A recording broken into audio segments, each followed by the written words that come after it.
నమస్కారం ప్రతిధ్వనికి స్వాగతం. ప్రపంచ దేశాలను ఆకర్షిస్తున్నాయి అమెరికా ఎన్నికలు. రిపబ్లికన్ డెమోక్రటిక్ పార్టీల్లో ఎవరు గెలిస్తే ఎవరికేంటనే లెక్కలు ఆసక్తికరంగా మారాయి. తాజా అంచనాల ప్రకారం రిపబ్లికన్ వైపు నుంచి టెంపరీ ట్రంప్, డెమోక్రాట్ నుంచి కమలా హారిస్ తలపడుతున్నట్లు కనిపిస్తోంది.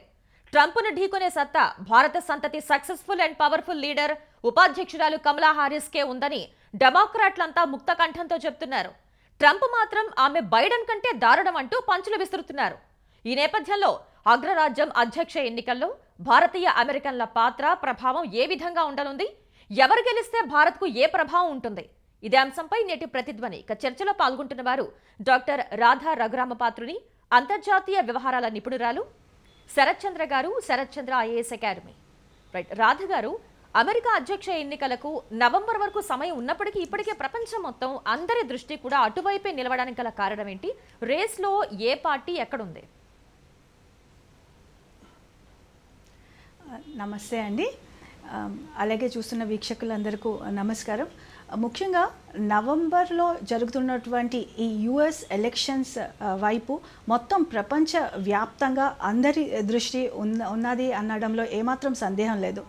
ముఖ్యంగా కొన్ని విషయాలు ఇక్కడ మనం గమనిస్తే మొత్తం భారతదేశంతో పాటుగా 200కి పైగా దేశాలతో ఈ యునైటెడ్ స్టేట్స్ ఆఫ్ అమెరికా ఇటు వ్యాపారం అలాగే వాణిజ్య సంబంధాలు కలిగి ఉంది. ఇప్పటికీ కూడా United states of America world's largest economy, అలాగే $28 ట్రిలియన్ ఎకానమీ, అలాగే ఎక్స్పోర్ట్స్ పరంగా కనుక మనం చూసినట్లు అయితే సెకండ్ లార్జెస్ట్ ఎక్స్పోర్టర్గా కూడా ఉంది. కాబట్టి ఆర్థికంగా అలాగే వ్యాపార సంబంధాలు చాలా దేశాలతో యునైటెడ్ స్టేట్స్ ఆఫ్ అమెరికాకు కలిగి ఉన్నాయి. అలాగే ఇక్కడ మరొక విషయం మనం ఆలోచన చేస్తే, ముఖ్యంగా ఇప్పుడు ప్రపంచం జియోపొలిటికల్ ప్లాట్ఫామ్ కనుక మనం గమనిస్తే అటు రష్యా ఉక్రెయిన్ వార్ అయితేనేమి కానీ, అలాగే ఇజ్రాయెల్ గాజా వార్ అయితేనేమి కానీ, ఇవన్నీ కూడా రాబోయే అమెరికా అధ్యక్షుడు తీసుకోబోయే పాలసీ డెసిషన్స్పై ఆధారపడి ఉన్నాయి అనడంలో ఏమాత్రం సందేహం లేదు. అలాగే ప్రపంచ మానవాళికి ఇప్పుడు ఉన్నటువంటి పెనుముప్పు, అలాగే ప్రధాన సమస్య క్లైమాటిక్ చేంజ్. సో ఈ క్లైమేట్ చేంజ్ వంటి అంశాలు కూడా రాబోయే అమెరికా అధ్యక్షుడు ఎవరవుతారు అనే దానిపై ఆధారపడి ఉన్నాయి. కాబట్టి మొత్తం ప్రపంచం అంతా కూడా ఇప్పుడు అమెరికన్ ప్రెసిడెన్షియల్ ఎలక్షన్స్ వైపే ఉంది అని అనడంలో ఏమాత్రం సందేహం లేదని మనం ఇక్కడ ఒకసారి ఆలోచన చేయాలి. అలాగే ఇప్పుడున్నటువంటి పరిస్థితుల్లో ఒక పక్క కమలా హారిస్ గారు తన క్యాండిడేచర్ని ఇప్పటికే తను రిజిస్టర్ చేశారు. అలాగే రాబోయే కొద్ది రోజుల్లో ఇటు డెమోక్రటిక్ పార్టీ కమలా హారిస్ని తమ క్యాండిడేట్గా ఎన్నిక చేస్తారు అని 70% డెమోక్రాట్స్ సపోర్ట్ ఉంది కమలా హారిస్కి. అలాగే మరొక పక్క ట్రంప్ ఇప్పటికే తన ప్రెసిడెన్షియల్ క్యాంపెయిన్లో ముందుకు వెళ్తూ వస్తున్నారు. అలాగే ఇద్దరి మధ్య మనం గమనిస్తే కూడా ముఖ్యంగా ఈ వీసాస్ ఎవరైతే భారతదేశంతో పాటు ఇతర దేశాలకు కూడా ఈ యుఎస్ వీసాస్ సులభతరం చేస్తారో, ముఖ్యంగా అటువంటి అధ్యక్షుడు రావాలని మనం కోరుకోవాలి అని, అలాగే అటువంటి అధ్యక్షుడే ఎన్నికవుతారని మనం ఇక్కడ ఒకసారి గమనించాలి. శరత్ చంద్ర గారు, బైడెన్ వారసురాలు కమలా వైపే కనిపిస్తున్నా ట్రంప్ మాత్రం ఆమె బైడెన్ కంటే దారుణం అంటున్నారు. మరోపక్క ఆమె గట్టి పోటీ ఇస్తోందనే వార్తలు కూడా వస్తున్నాయి. మీ పరిశీలన ఏంటండి? ఇందులో కమలా హారిస్కి ఎప్పుడైతే జో బైడెన్ పక్క తప్పుకున్నారో ఆ తర్వాత పరిశీలిస్తే డెమోక్రాటిక్ ఫ్యాన్ బేస్ కూడా చాలా పెరిగింది. ఎక్కువ మంది ఆవిడ్ని ఆమోదించారు, including Hillary and bill Clinton సహా. అలాగే ఆవిడ నేమ్ బయటికి రాగానే వితిన్ 50 అవర్స్లోనే 50 గంటల్లోనే నియర్లీ $100 మిలియన్ ఫండ్ రేస్ చేయలేదు. ఆవిడ ఒక ఆఫ్రికన్ అమెరికన్, అలాగే ఒక అమెరికన్ ఇండియన్. కాబట్టి ఆఫ్రికన్ అమెరికన్ ఓట్ బ్యాంక్ ఆవిడకుంటుంది. అలాగే ఉమెన్ ఓట్ బ్యాంక్ కూడా చాలా ఎక్కువగా ఉంది. At the same time independent white men వాళ్ళ యొక్క సపోర్ట్ కూడా ఆవిడకి ఉందని తెలుస్తుంది. అలాగే వైస్ ప్రెసిడెంట్ అయినప్పుడు కూడా రీసెంట్గా అయిన అబార్షన్ లాస్, అంటే తెలిసే ఉంటుంది వీక్షకులకి, అబార్షన్ లాస్ మీద లాస్ట్ కొద్ది కాలంగా చర్చ జరుగుతుంది యూఎస్ఏలో. దానిలో కమలా హారిస్ స్టాండ్కి ఆవిడకి అగైన్ నెంబర్ ఆఫ్ ఓట్స్ పెరిగే అవకాశం ఉంది. బట్ ఇమ్మిగ్రేషన్ ఏదైతే జో బైడెన్ కమలా హారిస్ వైస్ ప్రెసిడెంట్గా ఉన్నప్పుడు ఇమ్మిగ్రేషన్ అంశాన్ని ఆవిడకి ఇచ్చారు. దాన్ని ఆవిడ కొంచెం లేట్ చేశారని డెఫినెట్గా చెప్పొచ్చు. ఎందుకంటే ఆవిడ బార్డర్కి వెళ్ళడం అంటే బార్డర్ ట్రిప్ అనేది చాలా లేట్గా చేశారు ఆవిడ. దానివల్ల పబ్లిక్లో కూడా కొంతవరకు ఇంటాలరెన్స్ ఉంది. బట్ అది పక్కన పెడితే మిగతా విషయాల్లో she perform very well and ఆవిడకి ఫ్యాన్ బేస్ పెరుగుతుంది, ఇంకా పెరుగుతూనే ఉంది. నెక్స్ట్ మంత్లో మోస్ట్లీ విత్ ఇన్ నెక్స్ట్ 10 daysలో ఆవిడ క్యాండిడేచర్ని ప్రెసిడెంట్గా ఫైనలైజ్ చేయబోతున్నారు. ఖచ్చితంగా ఆవిడని ఫైనలైజ్ చేస్తారు. Right sir. రాధా గారు, అమెరికా అధ్యక్ష ఎన్నికల్లో అభ్యర్థుల అప్రూవల్ రేటింగ్ అంటే ఏంటి, దానిలో ఏ ఏ అంశాలు పరిశీలిస్తారు? ఈ అప్రూవల్ రేటింగ్ అన్నది ఈ పోలింగ్ శాతం ఆధారంగా ఈ డిబేట్స్ లాస్ట్ టైం మనం చూసాం, CNN డిబేట్ కూడా జరిగింది. ఈ డిబేట్లో మనం జో బైడెన్ కానీ ట్రంప్ కానీ వీళ్ళు కూడా డిబేట్ చేయడం జరిగింది. సో ఈ అప్రూవల్ రేటింగ్ అన్నది ఈ పోలింగ్ శాతం అలాగే నెంబర్ ఆఫ్ రెస్పాండెంట్స్ ఎవరైతే ఈ రెస్పాండ్ అవుతున్నారో అలాగే పోలింగ్ శాతం approval and non approval rating ఆధారంగా నిర్ణయించడం జరుగుతుంది. ఈ అప్రూవల్ రేటింగ్ ఆధారంగా చాలా వరకు ఈ యునైటెడ్ స్టేట్స్ ఆఫ్ అమెరికాలోనే కాకుండా మొత్తం ప్రజలందరూ కూడా ఒక అంచనా వేయటం జరుగుతుంది. ముఖ్యంగా ఈ అప్రూవల్ రేటింగ్ ఇచ్చేటప్పుడు కొన్ని అంశాలను పరిగణలోకి తీసుకుంటారు. దానిలో ముఖ్యంగా చెప్పుకోవాల్సింది పాలసీ ఇనిషియేటివ్స్. ఇప్పుడు మనం చూస్తే ఈ ట్రంప్ తన పాలసీని అలాగే తన అడ్మినిస్ట్రేషన్ ఏ విధంగా ఉండబోతుంది అని తన ప్రెసిడెన్షియల్ క్యాంపెయిన్స్లో ఇప్పటికే చెప్పి ఉన్నారు. దీంతో పాటుగా అటు లాస్ట్ టైం జో బైడెన్ అయితేనేమి కానీ అలాగే ఇప్పుడు కమలా హారిస్ కూడా తాము తీసుకువస్తున్నటువంటి పాలసీ ఇనిషియేటివ్స్ని అలాగే తమ అడ్మినిస్ట్రేషన్ని చెప్తూ వస్తున్నారు. కాబట్టి ముఖ్యంగా ఈ తాము తీసుకువస్తున్నామంటున్నటువంటి పాలసీ ఇనిషియేటివ్స్ ఒక one of the important factor అని ఇక్కడ మనం పరిగణలోకి తీసుకోవాలి. అయితే దీంతో పాటుగా కూడా ఈ ప్రెసిడెన్షియల్ క్యాండిడేట్ యొక్క క్యారెక్టర్ని అలాగే ప్రెసిడెన్షియల్ క్యాండిడేట్ యొక్క ఎక్స్పీరియన్స్ని కూడా అంచనా వేసి ఈ అప్రూవల్ రేటింగ్ అన్నది ఇవ్వడం జరుగుతుంది. ముఖ్యంగా మనం చూసినట్లయితే కమలా హ్యారిస్కి చాలామంది యంగర్ జనరేషన్ యంగ్ పాపులేషన్ కానీ అలాగే నాన్ వైట్స్ కానీ వీళ్ళందరూ కూడా సపోర్ట్ ఉన్నటువంటి పరిస్థితి కనిపిస్తుంది. అలాగే ఇటు ట్రంప్ విషయంలో ఒక్కసారి ఆలోచన చేస్తే చాలామంది ఈ ఎల్డర్లీ పీపుల్ ట్రంప్కు సపోర్ట్ చేస్తూ వస్తున్నారు. అలాగే వాళ్ళ పర్సనాలిటీ అలాగే వాళ్ళ యొక్క క్యారెక్టర్ని కూడా చూసి అప్రూవల్ రేటింగ్ అలాగే నాన్ అప్రూవల్ రేటింగ్ అనేది ఇవ్వటం జరుగుతుంది.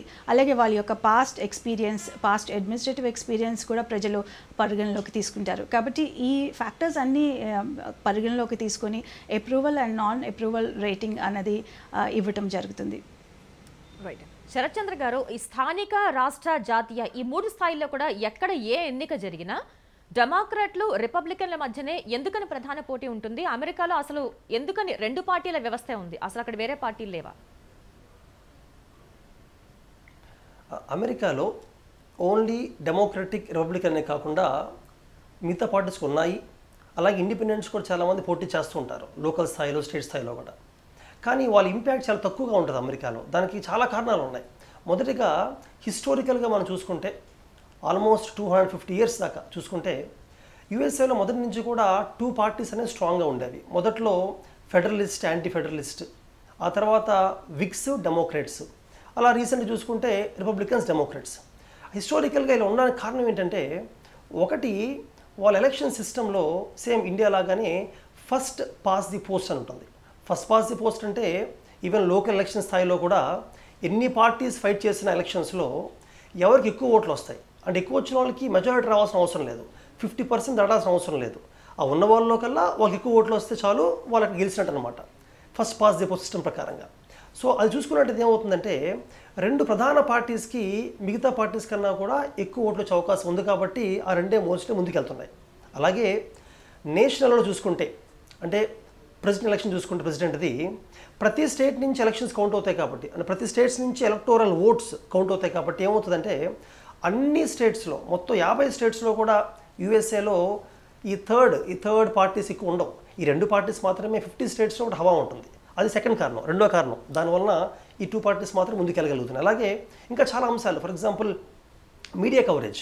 మీడియా కూడా ఈ 2 పార్టీస్ ఎప్పటి నుంచో ఉండడం వలన ఈ 2 పార్టీస్కి చాలా మీడియా ఛానల్ సపోర్ట్ ఉంది. ఆ మీడియా ఛానల్స్ కూడా ఈ 2 పార్టీస్ని కాకుండా మిగతా వాటికి అంత విజిబిలిటీ చూపించదు, అంత విజిబిలిటీ ఉండదు మిగతా పార్టీస్కి. అలాగే ఈవెన్ పొలిటికల్ ఫండింగ్ తీసుకున్నా కూడా ఈ క్యాంపెయిన్ చేయాలంటే పొలిటికల్ ఫండింగ్ చాలా అవసరం. పొలిటికల్ ఫండింగ్ని 2 పార్టీస్ ఎప్పటి నుంచో పవర్లో ఉండడం వలన, ఎప్పటి నుంచో అయితే డెమోక్రాటిక్ పార్టీ, రిపబ్లికన్ పార్టీ పవర్లో ఉండడం వలన వాడి క్యాంపెయిన్ చేయడానికి ఒక స్ట్రాంగ్ పొలిటికల్ ఫండింగ్ బేస్ ఉంది వాళ్ళకి. పెద్ద పెద్ద బిజినెస్ మెన్స్ కానీ ఎంటర్ప్రిన్యూర్ కానీ డిఫెన్స్ సెక్టర్లో కానీ ఎనర్జీ సెక్టర్లో కానీ వాళ్ళు ఫండింగ్ ఇస్తూ ఉంటారు. అటువంటి ఫండింగ్ అనేది ఈ మిగతా పార్టీలకు ఉండదు. దానివల్ల కూడా టూ పార్టీస్ అనేవి చాలా ముందుకు వెళ్తున్నాయి. అలాగే కామన్ మన mentality of people, voters mentality చూస్తే సేమ్ ఇప్పుడు ఎలాగైతే ఇండియాలో ఒక ఓటు వేసినప్పుడు మనం ఈ ఓటు వేసే వాళ్ళు గెలవరేమో అనుకున్నప్పుడు మన ఓటు వేస్ట్ అవుతుంది కూడా వాళ్ళకి వేయం. అదే మెంటాలిటీ మీరు అమెరికాలో కూడా చూస్తారు. యూఎస్లో కూడా ఓటర్స్ అనేవాళ్ళు మన ఓటు మిగతా పార్టీస్కి వేస్తే వేస్ట్ అవుతుంది, ఎలాగో టూ పార్టీ పెద్దవి కాబట్టి వాళ్ళకి వేయడం జరుగుతుంది. సో ఇవన్నీ కారణాలు. అలాగే ఎలక్షన్ సిస్టమ్ మనం పరిగణలో తీసుకుంటే ఇండియాకి యూఎస్ఏకి చాలా డిఫరెన్స్ ఉంది ఎలక్షన్ సిస్టంలో. అక్కడ ఏమవుతుందంటే విన్నర్ టేక్స్ ఆల్, అంటే ఏ స్టేట్లో అయినా కూడా ఏ క్యాండిడేట్ గెలుస్తాడో ఆ క్యాండిడేట్కి ఆ స్టేట్లో ఉన్న ఎలక్ట్రల్ ఓట్స్ అన్నీ అతను సొంతం అవుతాయి. ఓన్లీ ఆ ఓట్స్ అన్నీ సొంతం అవుతాయి. సో అవన్నీ కలపడం వలన ఎలక్షన్ సిస్టమ్ కౌంటింగ్ అనేది వేరేలా ఉంటుంది. అలాగే ఈ టూ పార్టీస్కి పొలిటికల్ స్ట్రక్చర్ అంటే ఇన్స్టిట్యూషనల్గా స్ట్రక్చరల్గా చాలా బలపడ్డారు చాలా చాలా సంవత్సరాల నుంచి. వాళ్ళకి కింద స్థాయిలో నుంచి కార్యకర్తల స్థాయిలో నుంచి ప్రతి స్థాయిలో కూడా చాలా స్ట్రాంగ్గా ఉండడం వల్ల వీళ్ళు గెలుస్తూ ఉంటారు జనరల్గా రిపబ్లికన్ అండ్ డెమోక్రటిక్ పార్టీస్. అయితే సార్ ప్రస్తుతం అమెరికాలో రాజకీయ వ్యవస్థ ముఖ చిత్రం ఏ విధంగా ఉంది సార్?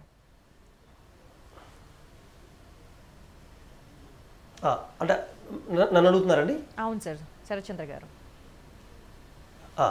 ఓకే, అమెరికాలో రైట్ ఎలా ఉందంటే పొలిటికల్గా చూస్తే ఓటర్స్ ఆల్మోస్ట్ ఒక 40 స్టేట్స్ దాకా ఏదర్ డెమోక్రేట్ రిపబ్లిక్ అనేది ఆల్మోస్ట్ మనకి క్లియర్ తెలిసిపోయింది. ఇప్పుడు తెలిసిపోయింది అంటే ఎలక్షన్స్ ఇంకా 100 డేస్ ఉన్నాయి, బట్ క్లారిటీ వచ్చింది. ఒక 9 to 10 స్టేట్స్ మాత్రం స్వింగ్ స్టేట్స్, అంటే వెటుపక్క వెళ్తాయి అనేది డౌట్ఫుల్గా ఉంది. యాక్చువల్ చెప్పాలంటే 9 to 10 స్టేట్స్ బట్టే మనకి ఫైనల్ ఎలక్షన్ అనేది తెలుస్తుంది రిజల్ట్. అంతకుముందు ఒక 1 week back Joe Biden Trump మధ్యలో పోటీ ఉన్నప్పుడు ఆల్మోస్ట్ 6 పాయింట్స్ దాకా తేడా ఉంది. అంటే ట్రంప్ చాలా 6 పాయింట్స్ ముందుగా ఉన్నారు ట్రంప్ బైడెన్ కన్నా కూడా. కానీ ఎప్పుడైతే కమలా హ్యారిస్ నేమ్ ప్రిజంప్టివ్గా వాళ్ళు ప్రపోజ్ చేశారో అప్పుడు 6 పాయింట్స్ అనేది నేరోడౌన్ అవుకుంటూ 1 పాయింట్ అయిపోడు. అంటే ఆల్మోస్ట్ వెరీ మార్జినల్గా గెలిచినా కూడా వెరీ టైట్ ఫైట్. ఇప్పుడు చెప్పాలంటే జో బైడెన్ కన్నా కూడా కమలా వచ్చిన తర్వాత టైట్ ఫైట్. అయితే ఇప్పుడు ఏ అంశాల మీద ఓట్లు వేస్తారంటే, ఒకటి అమెరికన్స్కి నార్మల్గానే ఈ వాళ్ళ దేశం వేరే దేశం యుద్ధానికి వెళ్ళడం కానీ యుద్ధాన్ని ఎంకరేజ్ చేయగానే ఇష్టం ఉన్నట్ల ఈ మధ్యకాలంలో. ఇందాక మేడం చెప్పినట్టుగానే హమాస్ ఇజ్రాయెల్ వార్ అవ్వచ్చు, లేకపోతే ఉక్రెయిన్లో వార్ అవ్వచ్చు, వీటి గురించి వాళ్ళు most of them well educated కాబట్టి దాని గురించి ఆలోచించేస్తారు. రెండోది లాస్ట్ కొద్ది కాలంగా అంటే ఆల్మోస్ట్ ఒక డికేడ్ నుంచి ఇమ్మైగ్రేషన్ కూడా ఎక్కువగా ఉంది. అంటే అమెరికన్స్ ఏంటంటే వాళ్ళ జాబ్స్ని బయట నుంచి వచ్చిన వాళ్ళు ఎక్కువగా తీసుకుంటున్నారని, పర్టికులర్గా స్కిల్ జాబ్స్ ఎక్కువ తీసుకుంటున్నారని వాళ్ళ ఓటింగ్ ప్యాటర్న్ కూడా దాని డిపెండ్ అయి ఉంది. మూడోది ఏంటంటే ఇందా మేడం చెప్పినట్టుగానే మూడోది ఏంటంటే వాళ్ళు కొంతవరకు ఒక 20 to 30% రేసిస్ట్ ఓట్లు ఉంటాయి. అంటే ఏ రేస్ సంబంధించిన వాళ్ళు దాని బట్టి ఉంటుంది. అండ్ చాలామంది ఒక పార్టీకి ఫిక్స్ అయిపోయి ఉంటారు, రిపబ్లికన్ ఆర్ డెమోక్రటిక్ ఫిక్స్ అయిపోయి ఉంటారు ఆల్రెడీ. సో అలాగే అబార్షన్ లాస్ అనేవి ఇప్పుడు మీరు చూస్తే లాస్ట్ ఒక 3-4 months నుంచి కూడా ఆల్మోస్ట్ 14 స్టేట్స్ అబార్షన్ని బ్యాన్ చేసి మిగతా స్టేట్స్ కూడా ఇప్పుడు ఏంటంటే దర్ గోయింగ్ రెఫరెండంకి వెళ్తున్నారు. ఇది ఇప్పుడు రైట్ను అమెరికాని చాలా ఎక్కువగా మూవ్ చేస్తుంది. సో దానికి తగ్గట్టుగా ఎవరు మాట్లాడతారో దాన్ని బట్టి కూడా వాళ్ళ ఓట్స్ అనేవి కౌంట్ జరుగుతుంది. సో రాజకీయ ముఖ చిత్రం అనేది దీని మీద ఈ ఫ్యాక్టర్స్ మీద బేస్ అయి ఉందండి. రైట్, రాధా గారు, ఈ ఎన్నికల్లో డెమోక్రాట్లు రిపబ్లికన్లలో ఎవరు గెలిస్తే ఇండియాకేంటి? ఈ విషయంలో పార్టీలు అలాగే అధ్యక్షుడిగా ఎన్నికయ్యే వ్యక్తిని బట్టి ఎలాంటి మార్పులు ఉండొచ్చు అంటారు? ముఖ్యంగా ఇక్కడ మనం ఒక్కసారి ఆలోచన చేస్తే, ఒకవేళ కమలా హ్యారిస్ గనుక ఈ అమెరికా అధ్యక్షురాలిగా ఎన్నిక అయినట్లయితే ఫస్ట్ ఆఫ్రో ఏషియన్ విమెన్ అలాగే ఒక మహిళ యునైటెడ్ స్టేట్స్ వంటి అంటే మొత్తం ప్రపంచంలో మొట్టమొదటి బలవంతమైన ఆర్థిక వ్యవస్థకు అధ్యక్షురాలుగా రాబోతుంది. అలాగే ఒకవేళ ట్రంప్ గనుక ఎలెక్ట్ అయితే మొత్తం పాలసీస్లో మార్పులు అనేవి ఇక్కడ మనకు కనిపిస్తాయి. అయితే ఇక్కడ ఒక్క విషయం, గడిచిన సంవత్సరాలు అయితే లాస్ట్ డికేడ్ కనుక మనం తీసుకున్నట్లయితే ప్రతి ఒక్క దేశం కూడా యునైటెడ్ స్టేట్స్ ఆఫ్ అమెరికాతో సత్సంబంధాలు కలిగి అలాగే బలమైన సంబంధాలు కలిగి ఉండాలి అని ఒక ఆలోచన చేసేవి.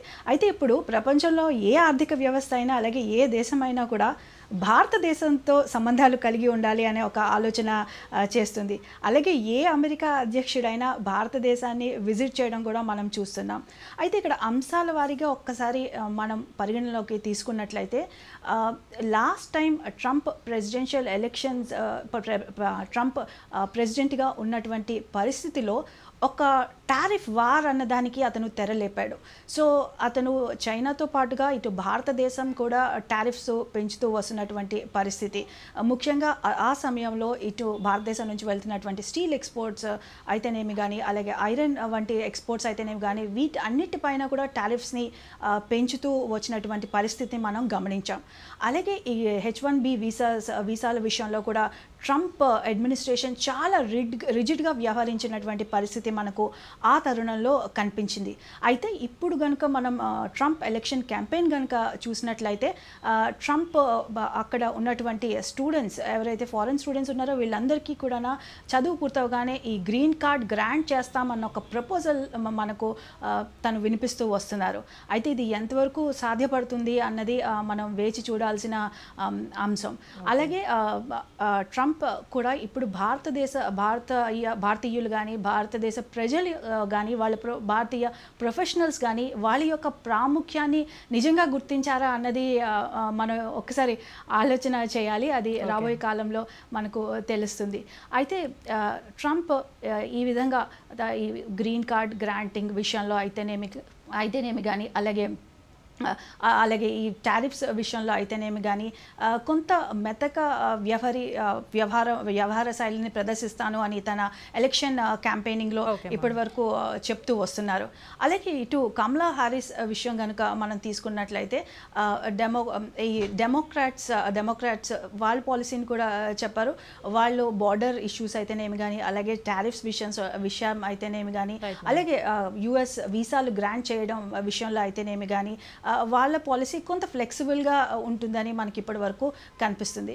కాబట్టి భారతదేశంతో సత్సంబంధాలు ఇటు కమలా హారిస్ కానీ ఒకవేళ మహిళా అధ్యక్షురాలుగా ఎన్నికైతే, అలాగే ట్రంప్ కూడా తను లాస్ట్ టైం అడ్మినిస్ట్రేషన్లో చేసినటువంటి వ్యవహారాల పొరపాట్లన్నీ గుర్తించారు అని మనం ఇక్కడ గమనించాలి. కాబట్టి ఇద్దరు అధ్యక్షులు కూడా భారతదేశం పట్ల వాళ్ళ వ్యవహారం ఒక ఫ్రెండ్లీ ఇనిషియేటివ్గా ఉండబోతుందని ఇప్పటికే మనకు తెలుస్తూ వస్తుంది. రైట్. శరత్చంద్ర గారు, ఈసారి అమెరికా ఎన్నికల మీద మరింత ఆసక్తి పెంచిన కారణం భారతీయ సంతతి అమెరికన్లు అలాగే ఎన్ఆర్ఐల హవా. అధ్యక్ష ఉపాధ్యక్ష రేసులో వరకు వారు ఎలా తమదైన ముద్ర వేస్తున్నారు?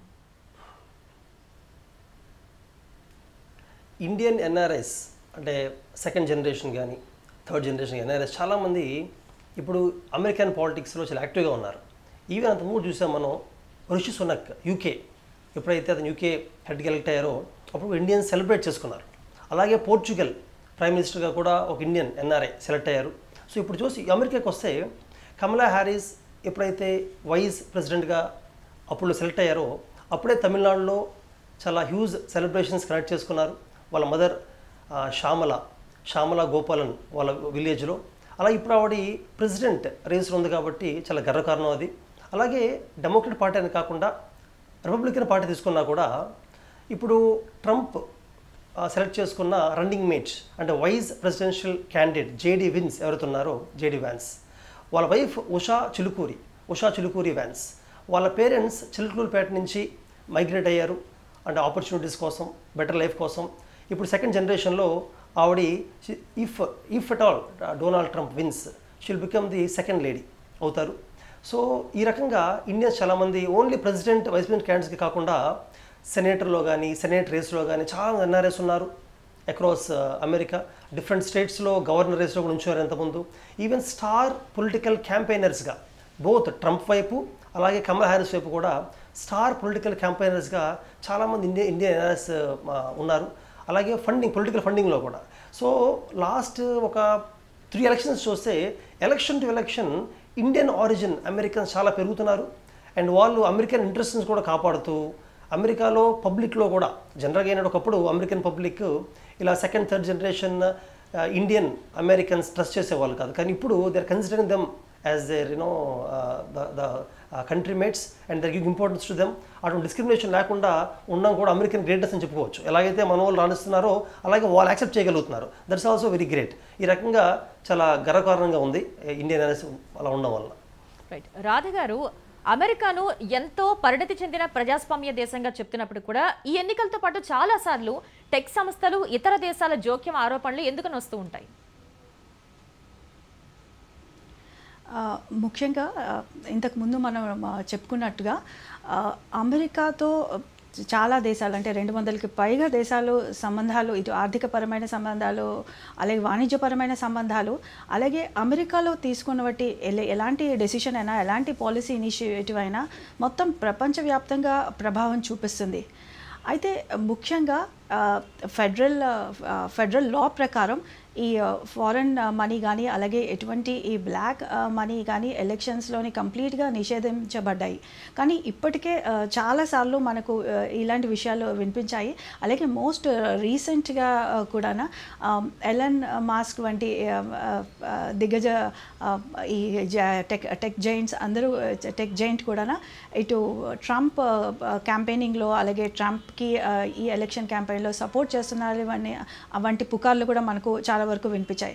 అలాగే లాస్ట్ టైం అమెరికన్ ఎలక్షన్స్ జరిగినప్పుడు కూడా ఇతర దేశాలు అంటే రష్యా వంటి ఇతర దేశాల జోక్యం కూడా ఈ అమెరికన్ ఎలక్షన్స్లో అలాగే ఎలక్షన్ క్యాంపెయినింగ్ ఫినాన్సింగ్లో ఉన్నాయని మనకు వినిపిస్తూ వస్తున్నాయి. అయితే ముఖ్యంగా ప్రతి దేశంలో ఉన్నట్టుగానే ఇటు అమెరికన్ పాలిటిక్స్లో కూడా అలాగే అమెరికన్ ప్రెసిడెన్షియల్ ఎలక్షన్స్లో కూడా ఈ ఫండింగ్ అన్నది జరుగుతుందని చాలా మీడియా ద్వారా కానీ అలాగే చాలా అంశాల ద్వారా మనకు తెలిసి వస్తున్నాయి. ముఖ్యంగా దీంట్లో ముఖ్యమైన అంశం కనుక మనం తీసుకున్నట్లయితే ఈ అమెరికన్ పాలసీ ఇనిషియేటివ్స్ కానీ వాళ్ళు తీసుకున్నటువంటి డెసిషన్స్ కానీ ప్రపంచవ్యాప్తంగా ఇటు ఆర్థికపరమైన అలాగే వాణిజ్యపరమైన చాలా అంశాలపై ప్రభావం చూపించడానికి ఆస్కారం ఉంది. దీనికి అనుగుణంగానే చాలా టెక్ జైంట్స్ కానీ అలాగే చాలా దిగ్గజ సంస్థలు కానీ అలాగే ఇతర దేశాలు కూడా అమెరికన్ ఎలక్షన్స్లోని చాలా ఇంట్రెస్ట్ చూపిస్తాయి. Right sir, right. ధన్యవాదాలు రాధా గారు, ధన్యవాదాలు సార్. శరత్చంద్ర గారు చర్చలో పాల్గొన్నందుకు. ఇది నేటి ప్రతిధ్వని.